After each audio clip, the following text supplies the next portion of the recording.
नमस्कार दोस्तों। जो आपने उच्च माध्यमिक शिक्षक चयन परीक्षा का मेन एग्ज़ाम दिया है, उसमें आपको ऑब्जेक्शन के बाद में, आपत्ति लगने के बाद में आपको किस अनुपात में किस तरह से अंक मिलेंगे क्वेश्चन डिलीट हो जाने के बाद में, आज हम यही इस वीडियो में डिस्कस करने वाले हैं।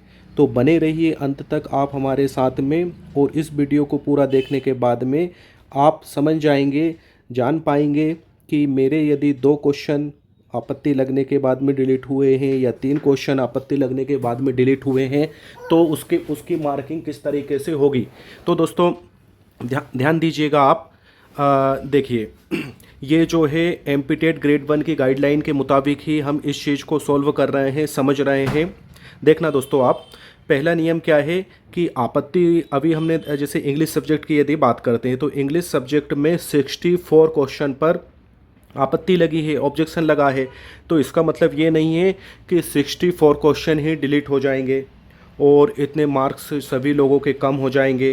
तो ऐसा कुछ भी नहीं है। आपत्ति कोई कितनी भी लगा सकता है, सही क्वेश्चन पर भी लगा सकता है, ये उसको पूरी छूट है। हम ये कह सकते हैं कि ये उसका जो है गाइडलाइन का एक अधिकार है। गाइडलाइन खुद उसको एक ही अधिकार प्रदान करती है। मतलब ऑब्जेक्शन की, आपत्ति लगाने की कोई लिमिट नहीं रहती कि आप, कोई भी व्यक्ति इससे ज़्यादा आपत्ति नहीं लगा सकता। आप लगाइए, कोई दिक्कत नहीं है। लेकिन जो जांच कमेटी रहती है वो किन बिंदुओं को ध्यान में रखते हुए उस पर जो है डिसीजन लेती है, और अंततः ये निर्णय लिया जाता है कि इस क्वेश्चन को ज्यों का त्यों रखा जाए या फिर इस क्वेश्चन को हटा दिया जाए या डिलीट कर दिया जाए।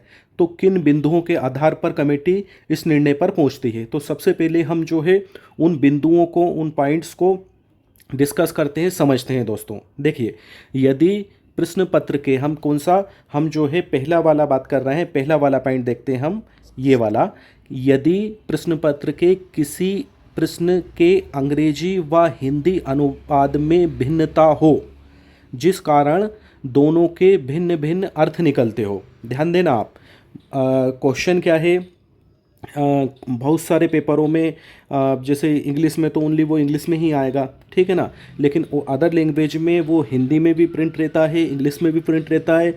और जब आप उसको हिंदी में समझते हो गहराई से ध्यान देकर, तो अर्थ कुछ और निकलता है, और फिर उसके बाद में आप अंग्रेजी में समझते हो ध्यान देकर, तो उसका अर्थ कुछ और निकलता है। तो यहाँ पर वही बात हो रही है कि जब उसके अर्थ में, अंग्रेजी के अर्थ में, अंग्रेजी के और हिंदी के जो अनुवाद में दोनों का अनुवाद किया जाता है, तो भिन्नता आ रही है। जबकि कायदे में क्या है कि एक ही अर्थ निकलना चाहिए, क्योंकि क्वेश्चन तो एक है, लेकिन दोनों का अर्थ डिफरेंट आ रहा है, जिस कारण से दोनों के भिन्न भिन्न अर्थ निकलते हो और सही एक भी उत्तर प्राप्त ना होता हो, और जिसकी वजह से क्या हो रहा हो कि एक भी सही उत्तर प्राप्त नहीं हो पा रहा है। क्यों? क्योंकि उनको ट्रांसलेट करने पर डिफरेंट अर्थ निकल रहे हैं। तो इस कंडीशन में उस क्वेश्चन को डिलीट कर दिया जाएगा, उस क्वेश्चन को हटा दिया जाएगा। एक तो ये कंडीशन हो गई, ठीक है। अगली हम कंडीशन क्या देखते हैं कि कोई अन्य मुद्रण त्रुटि हुई हो, मुद्रण यानी प्रिंटेड की, प्रिंट करने में त्रुटि हुई हो, जिससे सही उत्तर प्राप्त, जिससे कि क्या, सही उत्तर प्राप्त ना हो, एक से अधिक विकल्प सही हो। किस कारण से कि प्रिंट गलत हो गया है क्वेश्चन, एक ही शब्द गलत प्रिंट हो गया है, ठीक है। इस वजह से जो है कि उसका अर्थ डिफरेंट प्राप्त हो रहा है, जो अर्थ प्राप्त होना चाहिए वो अर्थ प्राप्त नहीं हो रहा है, तो भी इस कंडीशन में उस प्रश्न को गलत मानकर डिलीट कर दिया जाएगा, ठीक है। अगला पॉइंट हम देखते हैं, प्रश्न पत्र विषय विशेषज्ञ समिति द्वारा की गई अनुशंसा अनुसार ऐसे निरस्त किए गए प्रश्नों के लिए सभी को इस प्रश्न पत्र के में उनके द्वारा अर्जित अंकों के अनुपात में मंडल अंक प्रदान करता है। तो देखिएगा दोस्तों, यहाँ पर क्या है कि अर्जित अंकों का अनुपात, इस बात को आप समझिएगा कि इस वीडियो को अभी बहुत सारे कैंडिडेट सुन रहे हैं, समझ रहे हैं, देख रहे हैं।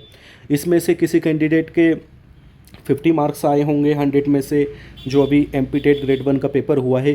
किसी के 60 आए होंगे, किसी के 65 आए होंगे, किसी के 70, 75, 80, 85, ठीक है ना। बहुत सारे स्टूडेंट के 90 के आसपास भी मार्क्स आए हैं। तो दोस्तों अब क्या देखने वाली बात यह है कि उस ही अनुपात में उनको डिलीट किए गए प्रश्नों के अंक मिलते हैं, ठीक है ना। अब आप ये समझ सकते हैं, देखिएगा कि यदि 100 मार्क्स का पेपर है, ठीक है, और इतने का ही था।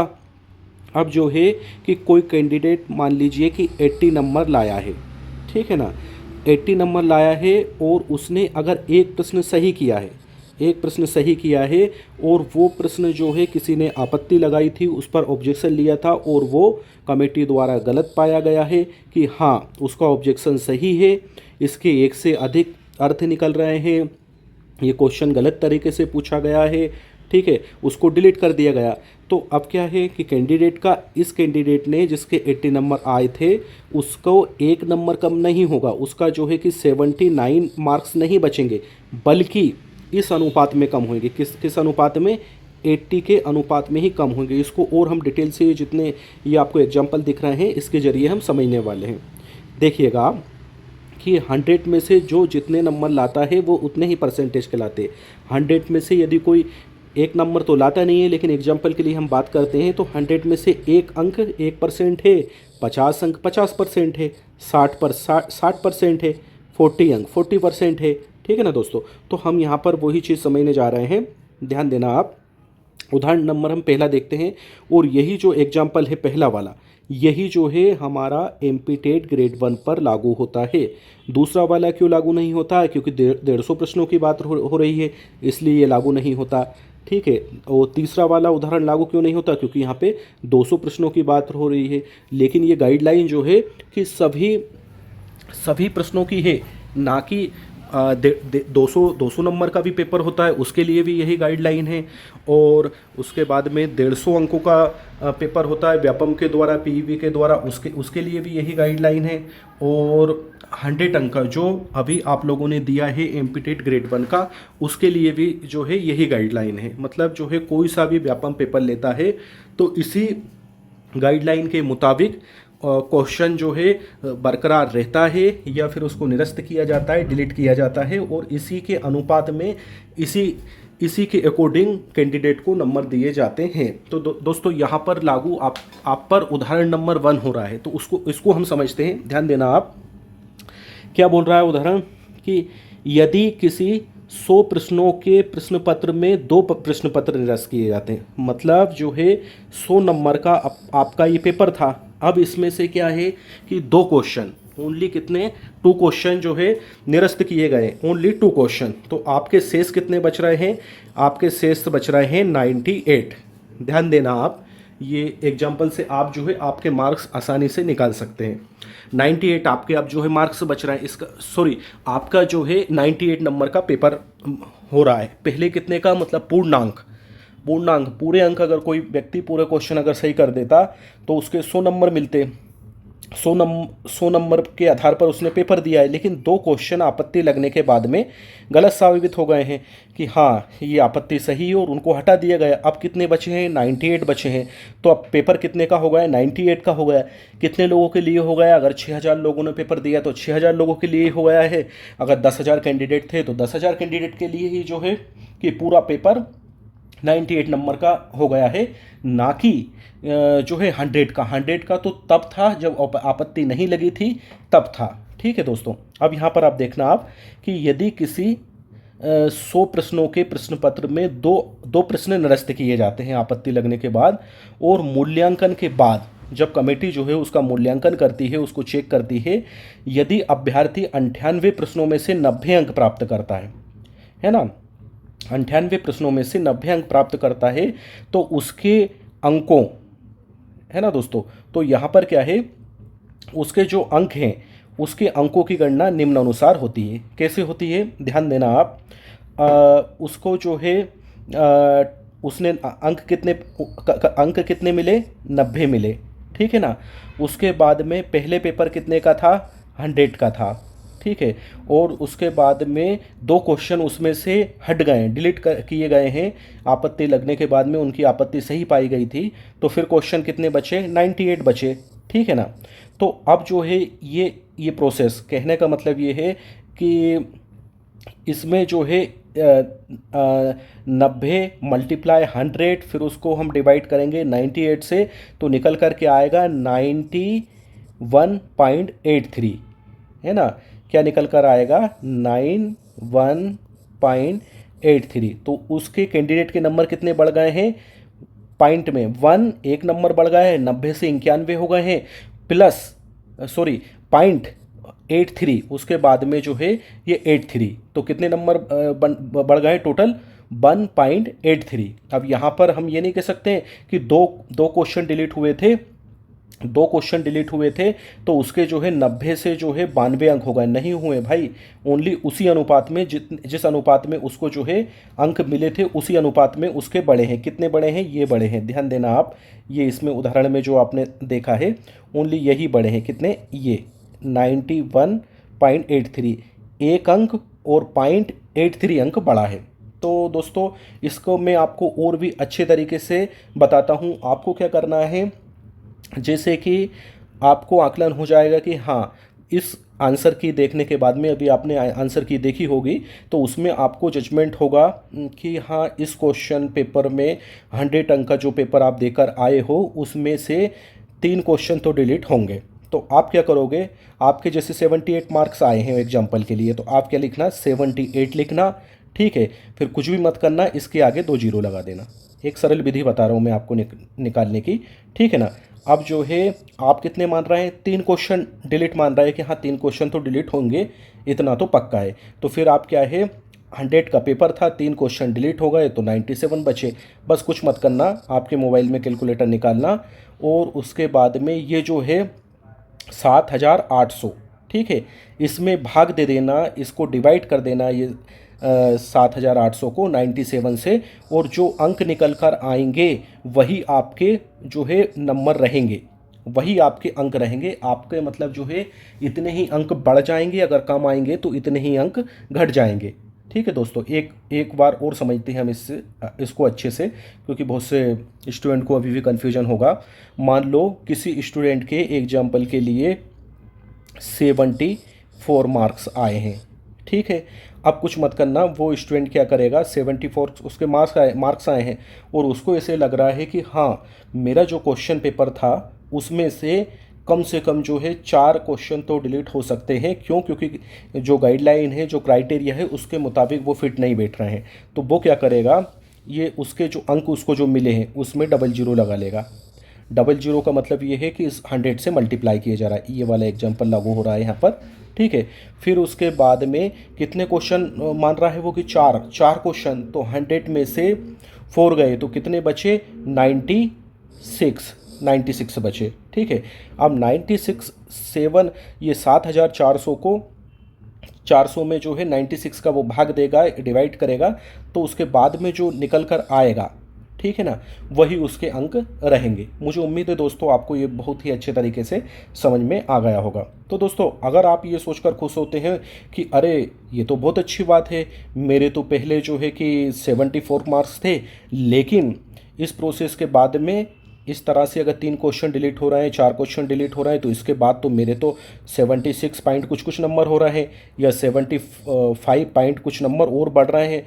तो आप अगर ये सोचकर खुश होते हो तो फिर आप इसको एक व्यापक पैमाने पर नहीं देख रहे हैं भाई। आप इसको ऐसे देखिए कि अभी जो है 75 वाला यहाँ खड़ा है, ठीक है, आप 74 पे हो, यहाँ खड़े हो, ठीक है, 72 वाला यहाँ पर है, 70 वाला यहाँ पर है। तो भाई आप, एक कॉमन सेंस वाली बात है कि जब ये 75 वाला यहाँ आगे बढ़ जाएगा, 2 अंक आगे बढ़ गया तो 77 पर पहुँच जाएगा, तो इसके भी तो नंबर बढ़ रहे हैं। अब आपके मान लो इसके 75 थे तो आपके जो है कि 74 थे, अब आपके 2 अंक बढ़ेंगे तब भी तो आप 1 अंक पीछे हो, क्यों? 76 हो जाएंगे आपके।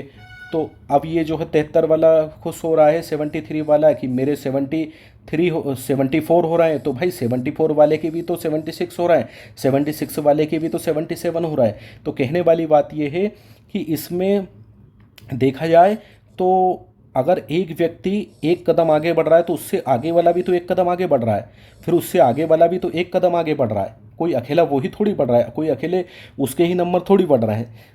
तो कंपटीशन तो वही रहा, सेम रहा। तो इसमें जो है इतना खुश या निराश होने वाली बात नहीं है। अब अगर हम बात करते हैं कम होने की, तो कोई अकेले तुम्हारे जैसे मान लो, तुम्हारे उदाहरण के लिए हम समझते हैं कि पहले 80 नंबर आए, फिर क्वेश्चन डिलीट हो गए, तो उसके बाद में आपके 78 नंबर हो गए, तो आप निराश हो गए, करे यार मेरे 2 अंक कम हो गए। तो क्यों निराश हो रहा है? क्यों? क्योंकि आपसे पीछे जो 76 वाला था वो भी तो 74 पर पहुंच गया। वो 74 वाला निराश हो रहा है, तो जो आपके पीछे 72 वाला था तो वो भी तो 70 पर पहुंच गया।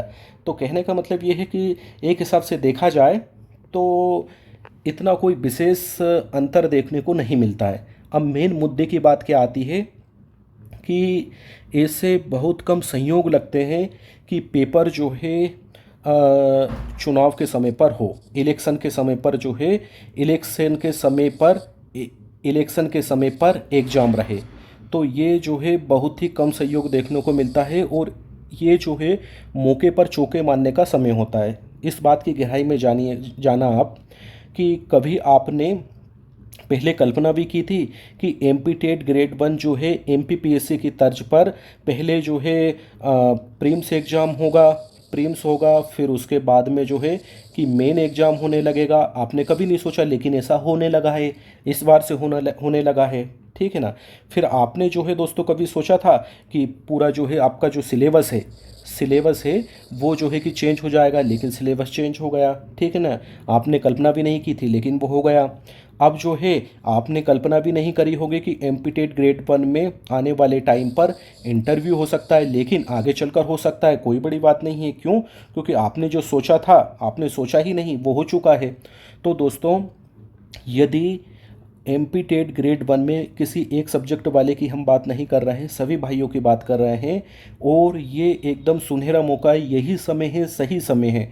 अगर जो है प्रत्येक कैंडिडेट ये चाहता है जिसके कि कम से कम 50% से अधिक अंक आए हैं, मतलब 50 अंक से यदि अधिक अंक आए हैं, और वो सोचता है कि हे भगवान कुछ ऐसा चमत्कार करो कि मुझे जॉब मिल जाए, कि मेरा सिलेक्शन हो जाए, तो वो चमत्कार केवल पद वृद्धि का है। अगर पद वृद्धि होती है तो ये जो है 50% जो अंक लाया है, मतलब 100 में से 50 अंक लाया है, वो व्यक्ति भी उम्मीद कर सकता है कि उसका सिलेक्शन हो जाएगा। कैसे हो जाएगा? क्योंकि पोस्ट की कोई कमी नहीं है, केवल बैकलॉग पद भरे पड़े हैं। और उसके बाद में एक पुरानी कहावत है कि एक माँ भी अपने बच्चे को तभी दूध पिलाती है कि जब वो रोता है। क्यों? क्योंकि रोता है जब भी उस माँ को एहसास होता है कि मेरे बच्चे को भूख लगी है। अगर बच्चा अच्छे से खेलता रहे तो माँ को ये एहसास ही नहीं होगा कि मेरे बच्चे को भूख लगी है, मैं इसको दूध पिलाऊं। तो ये बहुत बड़ी बात है, ये बहुत गहरे अर्थ वाली बात है। यदि आप रोगे नहीं, रोने से मतलब ये है कि यदि आप कोई एक्टिविटी नहीं करोगे तो जो सरकार रूपी माँ है उसको एहसास होगा ही नहीं कि हाँ, जो कैंडिडेट है, जो युवा है, वो पद वृद्धि चाहता है, तो जो का त्यों बना रहेगा। और आप फिर 50 क्या, अगर आपके 75 भी आए हैं तो अभी कन्फ्यूजन जिससे आपके मन में है ऐसे आगे भी रहेगा, और हो सकता है आपका सिलेक्शन ही ना हो। और यदि सब लोग सामूहिक तौर पर, मतलब जो है एकता के साथ में जितने भी सब्जेक्ट वाले हैं, सामूहिक तौर पर यदि प्रयास करें और यदि पद बढ़ जाए तो 50 वाले का भी सिलेक्शन हो जाएगा। तो अब बात आती है कि पद वृद्धि के लिए आखिर किया क्या जाए। यदि आप जो है आपस में ही बात करते हैं कि हाँ यार बड़ा गलत हुआ, बैकलॉग पद ज़्यादा है, पद वृद्धि होना चाहिए, तो क्या फ़र्क पड़ेगा? कुछ नहीं पड़ेगा। आप पीठ पीछे किसी भी मंत्री को, किसी भी नेता को गाली दे लीजिए, क्या होगा? कुछ नहीं होगा। लेकिन आपको जो है एक पॉजिटिव रास्ता अपनाना पड़ेगा। अब पॉजिटिव रास्ता क्या है कि आपको सोशल मीडिया का सहारा लेना पड़ेगा। ठीक है, सोशल मीडिया के अलावा कुछ मैं और आपको बहुत ही अच्छी चीज़ें बताने वाला हूँ। यदि आप उस चीज़ को अप्लाई करते हैं तो डेफिनेटली सरकार क्या है, कोई सी भी सरकार हुई थोड़ा ऊंचा सुनती है, तो थोड़ा तेज़ आवाज़ में बोलना पड़ता है, कुछ तेज़ एक्टिविटी करना पड़ता है, तो उसका रिजल्ट ज़रूर मिलता है। तो दोस्तों, आप क्या कर सकते हैं, आप ये सोचिए कि आप जो है ट्विटर आपने एक बार रिचार्ज करवा लिया आपके मोबाइल में, ठीक है ना, तो ये एक बाण रखा है जिससे कि आपको फल मिल सकता है, ठीक है ना। फेसबुक एफबी की बात करते हैं हम, तो फेसबुक एक ये आपके तर्कस में एक ये बाण है, ठीक है दोस्तों।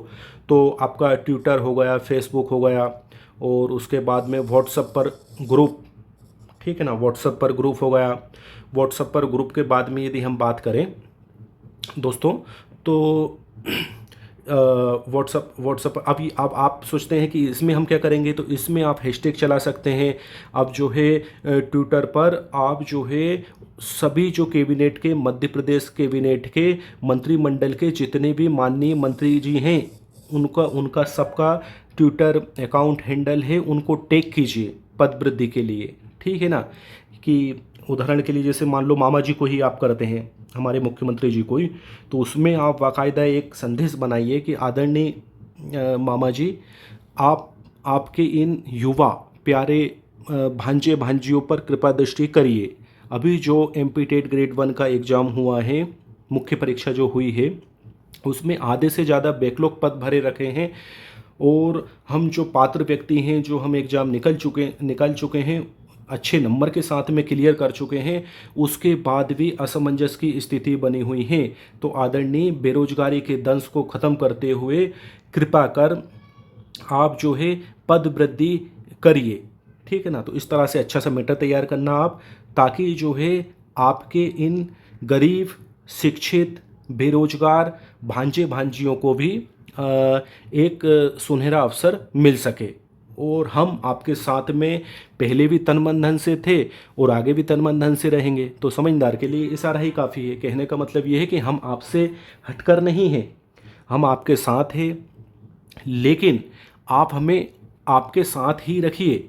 आप जो है हमें मजबूरन जो है कि आपका साथ छोड़ने पर विवश मत करिए। ठीक है ना। तो जो है उससे क्या है, एक पॉजिटिव मैसेज आया। कभी भी गवर्नमेंट का विरोध नहीं करना है। वो बहुत बड़ी मूर्खता होती है कि अगर व्यक्ति विरोध करे, इतना भ्रष्टाचार हो रहा है, ये व्यापम घोटाला, वो घोटाला, तो आप ऐसा कहकर पद वृद्धि नहीं करवा सकते। आप ऐसा कहकर पद वृद्धि करा सकते हैं, आपके जो क्षेत्रीय विधायक महोदय हैं उनको एक अच्छा ज्ञापन दे सकते हैं।